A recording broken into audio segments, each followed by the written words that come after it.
Hello everyone. जैसे पिछली class में हमने path, trail, circuit, cycle, closed walk, open walk, इन सब के बारे में हम लोगों ने चेकआउट किया हुआ था और उसके कुछ एग्जांपल्स भी चेक किए थे। अब यहाँ पर हम लोगों को देखना है आज कनेक्टेड ग्राफ क्या चीज होता है और कंपोनेंट किसको बोलते हैं, वो सारा चीज हम लोग यहाँ पर देखेंगे। ठीक है, तो सबसे पहले शुरुआत करते हैं कनेक्टेड ग्राफ से। बेसिकली किसी भी ग्राफ को आप कनेक्टेड कब कर सकते हो? एक सिंपल सा लॉजिक समझो कि अगर हम किसी चीज को कनेक्टेड बोल रहे हैं, इट मीन्स ऑब्वियस है कि उन दो चीजों के बीच में कोई ना कोई एक रिलेशन, कोई ना कोई कनेक्शन होना चाहिए। ठीक है, तो सेम यहाँ पर भी वही चीज हो रहा है कि अगर आपको एक ग्राफ दिया जाता है तो उसको आप कनेक्टेड तब कह सकते हो जब उसके हर एक वर्टेक्स के बीच में एक पाथ वहां पर जनरेट हो। ठीक है, इसीलिए यहाँ पर लिखे भी हुए हैं, a graph G is connected if there exist a path between every pair of vertices. ठीक है, हर दो वर्टेक्स के बीच में एक पाथ का डिजाइन होना जरूरी है। Path means open walk. ठीक है, अब यहाँ पर ये मत समझना है कि सिर्फ हम पाथ कर रहे हैं तो सिंगल एक लाइन का बात हो रहा है, वहाँ पाथ बोल रहे हैं। ठीक है, वो एक ओपन वॉक है। जैसे यहाँ पर देखो एग्जांपल है,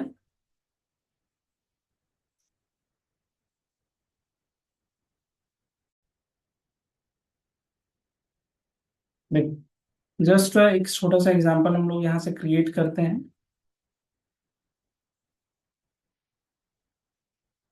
सबसे पहले एक काम करते हैं,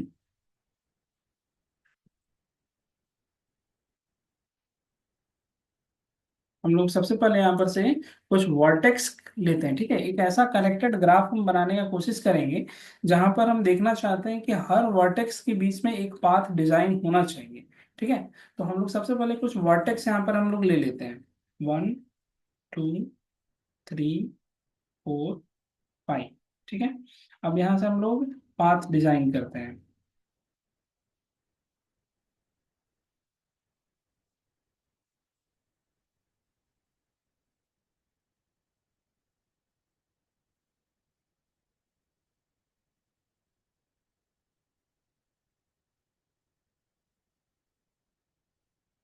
से V1, V2, V3, V4, V5।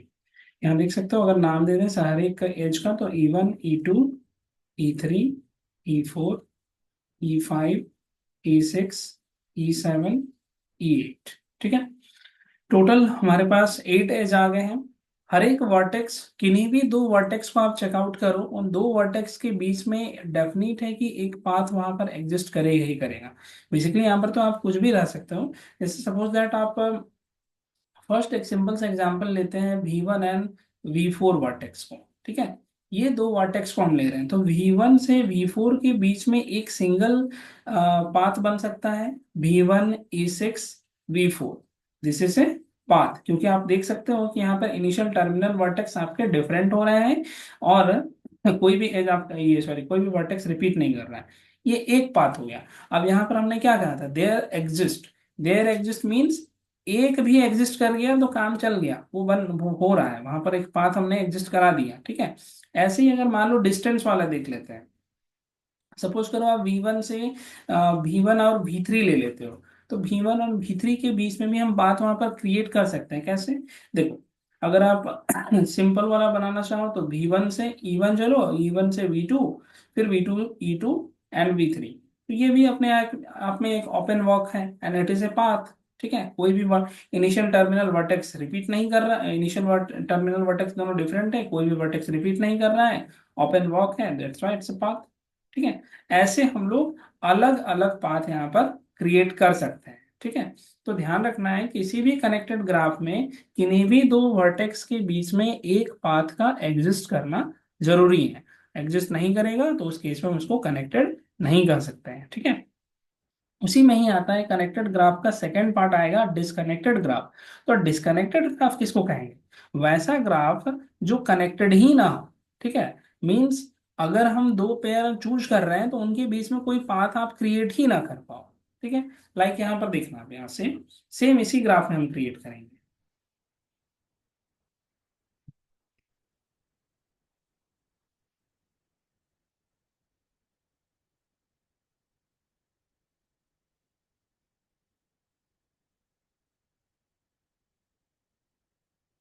इसको रहने देते हैं, नया एक ग्राफ बना लेते हैं।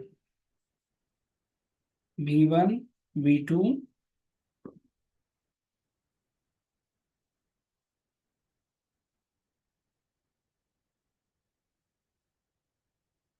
V3। देखो, V1 से आप V2 कनेक्ट कर लो, और V2 से इस तरह से V5, और इसके बाद यहाँ पर देखेंगे V2 से V3। तो आप यहाँ देखो कि V1 V2 V5 आपस में कनेक्टेड है, V3 V4 आपस में कनेक्टेड है, जुड़ा हुआ है, ठीक है। लेकिन यहाँ से हम देख रहे हैं V2 और जो V4 है, वो उनके बीच में कोई भी ऐसा पाथ नहीं है। एक सिंपल सा पाथ भी अगर आप क्रिएट करना चाहो तो एक लाइन यहाँ पर ड्रॉ करना पड़ेगा, जबकि हमारे पास तो कोई पाथ ही नहीं है, ठीक है, कोई पाथ यहाँ पर है नहीं। दैट्स वाई ये हो गया आपका कनेक्टेड ग्राफ का एग्जाम्पल, और ये बन रहा है डिसकनेक्टेड ग्राफ, ठीक है। तो डिसकनेक्टेड ग्राफ में ध्यान रखना है कि किन्हीं भी कम से कम दो वर्टेक्स ऐसे होंगे जिनके बीच में पाथ वहां एग्जिस्ट ही नहीं करेगा, और कनेक्टेड में डेफिनेटली एग्जिस्ट करना ही करना है। ओके, अगला आता है component of the graph. Component क्या चीज होता है? बेसिकली कंपोनेंट का कनेक्शन है आपके डिस्कनेक्टेड ग्राफ से। तो जो भी जैसे आप देखो, every disconnected graph is partition into connected sub graphs and each sub graph is known as components. जैसे देखो, पीछे जो एग्जांपल हम लोग ये लिए हुए हैं, ये क्या है? बेसिकली हम यहाँ पर क्या बोल रहे हैं, ये अपना एक डिस्कनेक्टेड ग्राफ। तो डिस्कनेक्टेड ग्राफ जो है वो उसके जो दो अलग अलग पार्ट्स होते हैं, दो अलग जो सब ग्राफ्स आप क्रिएट करते हो, उन्हीं सब ग्राफ्स को आप कंपोनेंट कहते हो। मतलब ये हो गया हमारा एक कंपोनेंट, और ये हो गया हमारा एक कंपोनेंट, ठीक है। दूसरा चीज क्या है, हमने यहाँ पर कहा कि जो भी आपका सब ग्राफ रहेगा वो असल में एक कनेक्टेड सब ग्राफ रहेगा। तो यहाँ पर से बेसिकली हम देख सकते हैं कि अगर हम इस सब ग्राफ को बात कर रहे हैं, तो ये सब ग्राफ अपने आप में एक कनेक्टेड है। बिकॉज क्यों? आप ये नहीं कह सकते हो V1 से V5 के बीच में कोई लाइन नहीं है तो वो कनेक्टेड नहीं होगा। बेसिकली V1 से V5 के बीच में हम एक पाथ क्रिएट करना चाहते हैं। एज रिप्रेजेंट करना जरूरी नहीं है, यहाँ पाथ रिप्रेजेंट करना पड़ेगा, ठीक है। तो V1 V2 V5, अगर आप चाहो तो देखो V1 से V5 के बीच में आपके पास एक एज क्रिएट हो गया थ्रू V2, और उसी तरह से V4 और V3 अपने आप में कनेक्टेड ग्राफ हो गया। तो ध्यान रखना है कि किसी भी डिस्कनेक्टेड ग्राफ में जो उसके कंपोनेंट बनते हैं, उन कंपोनेंट से वो सारे के सारे कंपोनेंट्स आपके कनेक्टेड होते हैं, ठीक है। अगला चीज क्या है, जो भी आप सिंपल ग्राफ लोगे जिसमें सपोज दैट n वर्टेक्स दिए गए हैं, और सपोज करते हैं कि k कंपोनेंट्स आप ले लेते हो, k कंपोनेंट उसमें है, तो उसमें टोटल नंबर ऑफ एज कितने बनेंगे? इस फॉर्मूला के हेल्प से मिल जाएगा, n minus K into N minus K plus one divided by two, ठीक है। अगला चीज क्या आ रहा है, in a simple graph with n vertices more than n minus one into N minus two edges हो, तब उस केस में उस ग्राफ को कनेक्टेड कहेंगे, ठीक है। तो ध्यान रखना कि कोई भी एक सिंपल ग्राफ आपको दिया जा सकता है जिसमें सिर्फ और सिर्फ वर्टेक्स दे रहे हैं, तो उसमें आपका एज को काउंट कर लो। टोटल एज जो है अगर इस नंबर से ग्रेटर हो रहा है तो उस केस में वो कनेक्टेड कहलाएगा, ठीक है।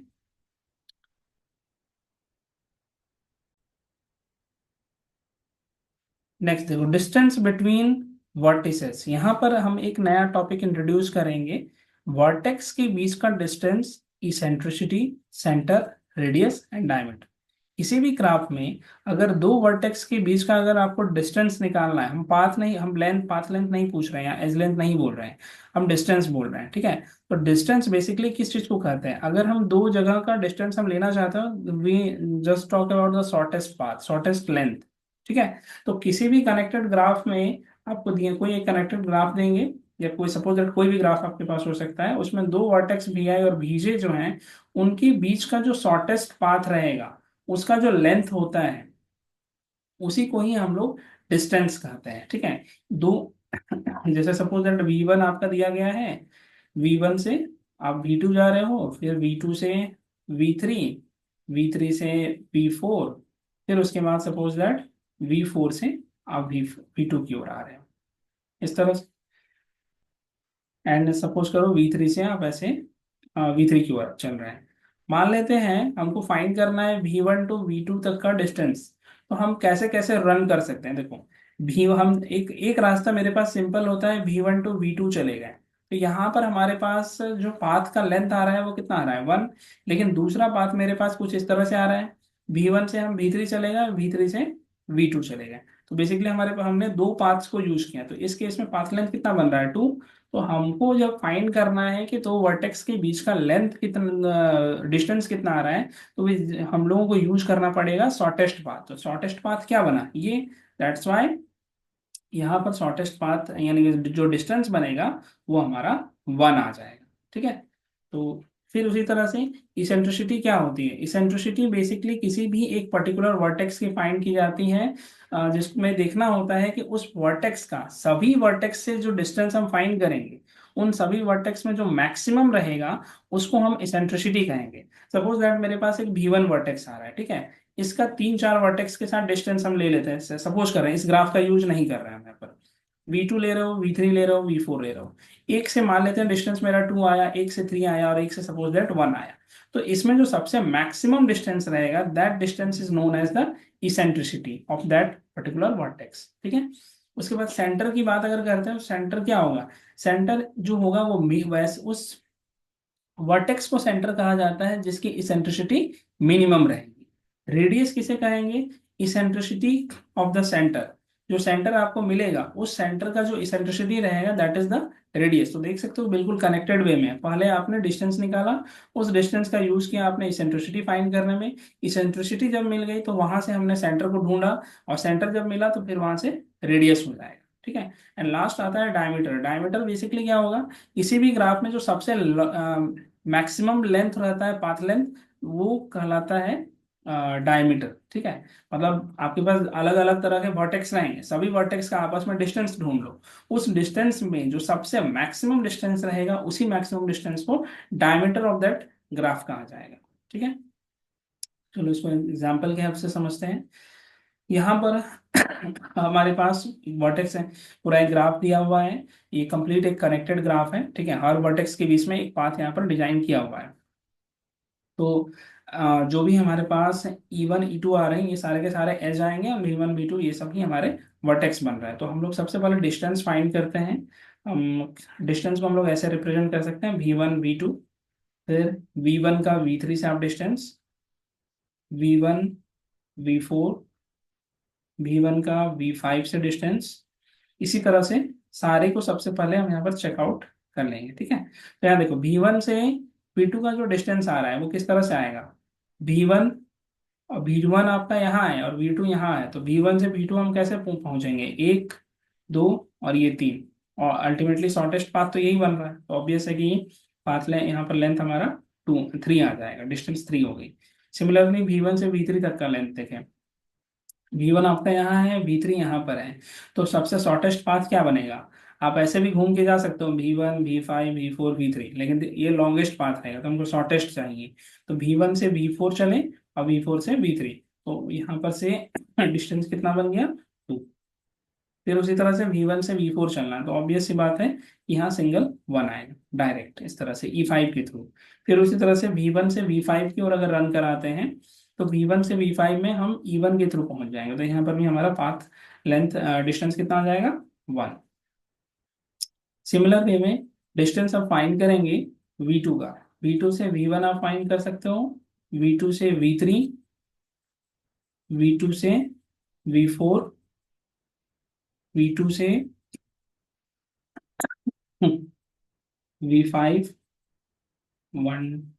V2 से V2 का डिस्टेंस तो कोई फायदा नहीं है उसको ढूंढने का भी, क्योंकि डिस्टेंस तो 0 हो जाएगा। ठीक है। तो देखो V2 आपका यहाँ रखा हुआ है, तो V2 से V1 का डिस्टेंस तो यही शॉर्टेस्ट पाथ हमारे पास यही हो रहा है, तो जो आप यहाँ फाइंड करोगे V1 V2, obviously V2 V1 भी वही रहेगा, तो 3 बन गया। उसी तरह से V2 से V3 अगर चेक कर रहे हो तो लेंथ हमारा 1 बनेगा डायरेक्ट E4 के थ्रू। V4 टू E4 अगर चेक कर रहे हैं, सॉरी V2 से E4, V2 आपका यहाँ पर रखा हुआ है, V4 यहाँ पर है, तो E4 एंड E3 इसके बीच में आएंगे, तो दो एज आ रहे हैं, तो ऑब्वियसली यही शॉर्टेस्ट पाथ बनेगा, लेंथ हमारा डिस्टेंस 2 आ जाएगा। V2 से अगर V5 हम चेक करते हैं तो देखो पाथ लेंथ कुछ ऐसे आएगा, V2 V3 V4 direct V5, ऐसे घूम के जा सकते, इस तरह से हो सकता है, अदरवाइज V4 तक पहुंचने के बाद V1 एंड V5 इस तरह से एक पूरा चक्कर लगा सकते हो। तो शॉर्टेस्ट हमको चूज करना है, तो हम क्या करेंगे V2 V3 V4 V5, total path के टोटल एज कितना हो रहा है, 1 2 3, तो यहाँ पर 3 हो जाएगा। सिमिलर वे में अब डिस्टेंस फाइंड करेंगे V3 का V1 से, V3 का V2 से, फिर उसके बाद V3 V4 V3 V5। Okay, तो देखो V3 का डिस्टेंस हम फाइंड कर रहे हैं V1 के साथ, तो V1 आपका यहाँ रखा हुआ है, V3 यहाँ है, जो आप यहाँ से V3 V1 फाइंड कर चुके हैं वही चीज एक्जेक्टली आएगा भी, तो 2 हो गया। फिर V3 का V2 से डिस्टेंस निकाल रहे हो तो वो 1 बनेगा।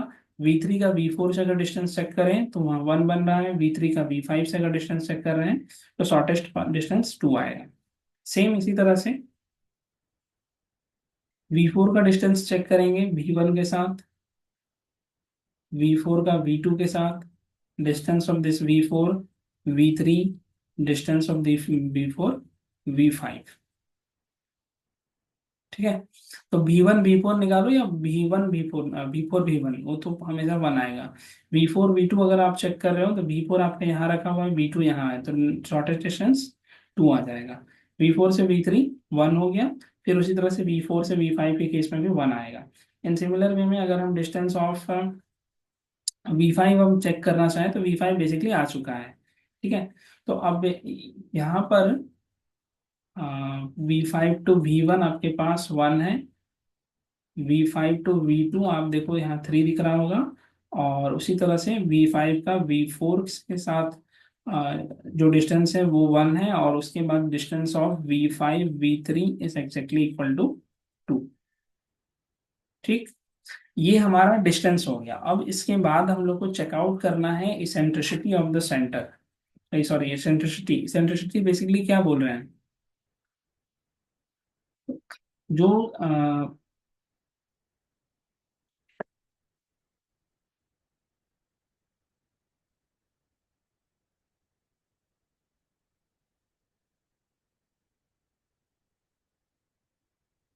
हर एक वर्टेक्स से हम लोगों को इसेंट्रिसिटी फाइंड करना है, तो हर एक वर्टेक्स का इसेंट्रिसिटी कैसे फाइंड करोगे, हर वर्टेक्स का देखोगे किस पर्टिकुलर वर्टेक्स के साथ उसका मैक्सिमम डिस्टेंस आया हुआ है। ओके, तो इसेंट्रिसिटी ऑफ दिस V1, अब देखो V1 का डिस्टेंस सबसे ज्यादा, V1 का डिस्टेंस V2 से लेकर V5 तक में हमने कैलकुलेट कर लिया, उसमें सबसे मैक्सिमम डिस्टेंस किस में आ रहा है, V2 के साथ, तो यहाँ पर हमारा जो इसेंट्रिसिटी आएगा वो 3 हो गया। सिमिलर वे में इसेंट्रिसिटी ऑफ दिस V2 अगर चेकआउट कर रहे हैं तो V2 वाले में हम देख रहे हैं तो V2 में सबसे मैक्सिमम डिस्टेंस कितना आ रहा है, 3। फिर उसी तरह से अगर हम V3 में चेकआउट कर रहे हैं तो V3 में भी सेम इसी तरह से मैक्सिमम डिस्टेंस 2 रहेगा। अगेन V4 में अगर चेकआउट करें तो मैक्सिमम डिस्टेंस 2 आएगा। एंड अगर हम V5 में चेक कर रहे हैं तो V5 में मैक्सिमम डिस्टेंस हमारे पास 3 हो रहा है। तो ये हो गए अलग अलग वर्टेक्स की इसेंट्रिसिटीज। ठीक है, अगला हमको देखना है सेंटर क्या होगा। सेंटर के केस में हमने क्या पढ़ा है यहाँ पर, सेंटर जो है वो उन वर्टेक्स को कहा जाता है जिनकी इसेंट्रिसिटी सबसे मिनिमम होती है। तो यहाँ पर देखो कि सबसे मिनिमम इसेंट्रिसिटी किसकी आ रही है, V3 एंड V4, तो हमारा यहाँ पर सेंटर हो जाएगा V3 एंड V4। ठीक है, दो सेंटर होंगे, जरूरी नहीं है कि यूनिक सेंटर हो, भी हमारे पास दो सेंटर आ रहे हैं। अगला चीज क्या है, रेडियस। तो रेडियस बेसिकली किस चीज को बताया गया था, radius is exactly the eccentricity of the centre, जो इसको भी हम सेंटर बना रहे हैं उसका जो इसेंट्रिसिटी आएगा वही रेडियस है। तो रेडियस इस केस में यहाँ 2 हो गया। Again diameter, diameter is the maximum distance, तो मैक्सिमम डिस्टेंस यहाँ पर क्या आ रहा है, 3, तो दिस इज द डायमीटर। ठीक है, इसी तरह से अगला क्वेश्चन और देख लेते हैं। यहाँ पर देखो, सबसे पहले डिस्टेंस आप फाइंड कर लो, V1 V2 V1 V3 V1 4 V1 V5 and V1 V6। ठीक, तो V1 आपका यहाँ रखा हुआ है और V2 देखो यहाँ पर है, तो शॉर्टेस्ट पाथ तो यही होगा V4 के थ्रू, तो दो यहाँ पर शॉर्टेस्ट डिस्टेंस 2 आ गया। V1 का V3 से अगर डिस्टेंस देखें तो हम देखो एक तरीके से कैसे जा सकते हैं, V1 से V4 चलेगा, V4 से V2, V2 से V3। तो पाथ लेंथ यहाँ पर 3 होने वाला है, 1 2 3। लेकिन सबसे शॉर्टेस्ट क्या आएगा, V1 से V4 चलेगा, V4 से V3 चलेगा। इस तरह से यहाँ पर डिस्टेंस 2 बन गया। सेम इसी तरह से V1 से अगर V4 जाना है तो वो हमारे पास 1 हो गया, V1 से V5 यहाँ पर 2 हो जाएगा, क्योंकि हम V4 टू V5 भी जा सकते हैं। फिर V1 से V6 अगर चलना है तो यहाँ पर सिंगल 1। सेम इसी तरह से डिस्टेंस ऑफ दिस V2 अगर चेक करें V1 के साथ, V2 का V3, V2 V4, V2 V5, V2 V6। It's a time taking process, but process जैसे जैसे प्रैक्टिस हो जाएगा तो ऑब्वियस है कि स्पीड अपने आप आ जाता है। पहला तो 2 हो जाएगा, V2 का V3 से डिस्टेंस देखो 1 हो गया। V2 का V4 के साथ अगर डिस्टेंस चेक कर रहे हैं तो यहाँ भी 1 आ रहा है। V2 का V5 के साथ अगर डिस्टेंस देख रहे हो तो 1 एंड 2 V4 के थ्रू। फिर V2 का अगर V6 से देखें तो देखो V1, V2, V4, V1 and V6, total उनको 3 एज को क्रॉस करना पड़ेगा। तो शॉर्टेस्ट यही होगा। सिमिलर वे में अगला हम लोग यहाँ से शॉर्टकट अब ले सकते हैं। V3 का V1 के साथ डिस्टेंस, V3 का V2 के साथ डिस्टेंस, V3 का V4 के साथ डिस्टेंस, V5, V6। ठीक है।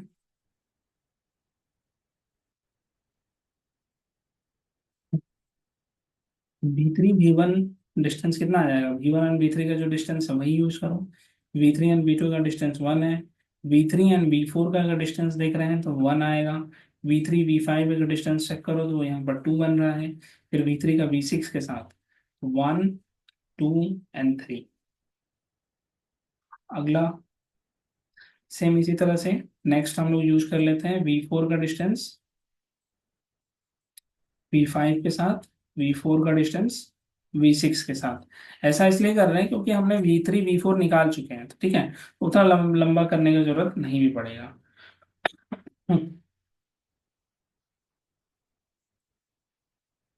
हाँ, चाहो तो आप अलग अलग भी निकाल सकते हो। तो V4 का V5 के साथ जो डिस्टेंस है कितना आ रहा है, 1।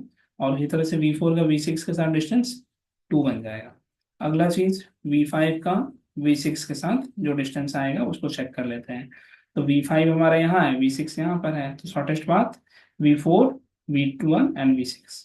तो हमारे पास पाथ लेंथ यहाँ 3 होगी। अब इस तरह से सारे का डिस्टेंस आ चुका है, अब यहाँ से इसेंट्रिसिटी ढूंढना है। अ, हर एक वर्टेक्स की इसेंट्रिसिटी अगर चेक करें तो मैक्सिमम डिस्टेंस जो है उसी को चेक करें तो V1 की इसेंट्रिसिटी 2 हो जाएगी। उसी तरह से अगर हम V2 की इसेंट्रिसिटी चेकआउट कर रहे हैं तो मैक्सिमम डिस्टेंस 3 आ रहा है। फिर V3 की अगर डिस्टेंस चेक कर रहे हैं तो V3 के केस में मैक्सिमम 3 हो जाएगा। V4 के केस में अगर चेक कर रहे हैं तो मैक्सिमम डिस्टेंस कितना बनेगा, देखो V4 का डिस्टेंस V1 के साथ 1 है, V4 का 1 है, यहाँ V3 के साथ भी 1 आ रहा है, 6 के साथ यहाँ पर 2 है। अगला V5 का डिस्टेंस अगर हम चेकआउट कर रहे हैं तो V5 यहाँ पर 2, एक 2, एक 2, और यहाँ पर V5 का V6 के साथ 3 आ रहा है। अगला चीज आएगा V6 के साथ, तो V6 का मैक्सिमम इसेंट्रिसिटी 3 हो जाएगा क्योंकि मैक्सिमम डिस्टेंस वहां पर 3 ही आने वाला है। Okay. Next centre. Centre is the minimum eccentricity वाले वर्टेक्स। तो मिनिमम इसेंट्रिसिटी वाले वर्टेक्स कौन आ रहे हैं, हमारे पास V1 आएंगे एंड V4 हो जाएंगे।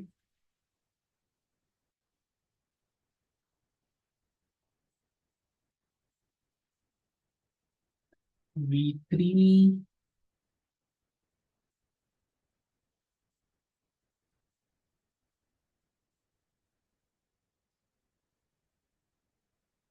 ठीक।